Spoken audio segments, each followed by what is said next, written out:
আমি ধন্যবাদ জানাবো আমাদের মাননীয় মুখ্যমন্ত্রী মমতা বন্দ্যোপাধ্যায়কে অবশ্যই, এবং আমাদের অনারেবল স্পিকারকে, যদিও মন্ত্রী রয়েছেন এখানে সুরেন স্যারকে, এবং অবশ্যই এটুকুই বলবো যে সত্যমেব জয়তে।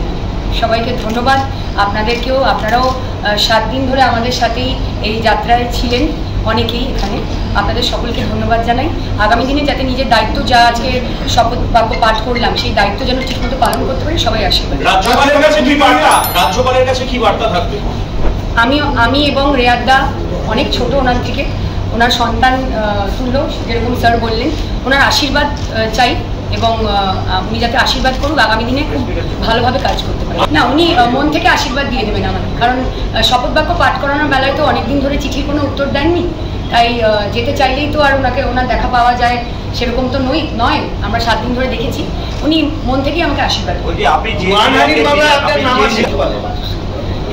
না, এখন আমি আজকে এইটুকুই বলতে চাই যে হ্যাঁ, আপনি যেটা বলেছেন ঠিকই, তো সেটা লিগ্যাল ব্যাপার, সেটা যেরকমভাবে যাবে, যেভাবে করার সেভাবে আমরা করবো, সেই বিষয়ে আমি এখানে কোনো মন্তব্য করব না।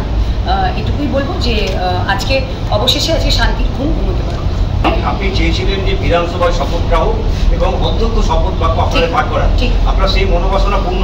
একদম পূর্ণ হলো, এবং তার জন্য আমি ধন্যবাদ প্রথমেই বললাম, এবং আমাদের নেত্রী যেরকমভাবে আমাদের দিক নির্দেশ করবেন আমরা সেইভাবে এগোবো, এবং আমাদের সকল সিনিয়রসরা রয়েছেন, আপনারা সকলে রয়েছেন, আগামী দিনে আশা করি ভালো করে কাজ করতে পারবেন।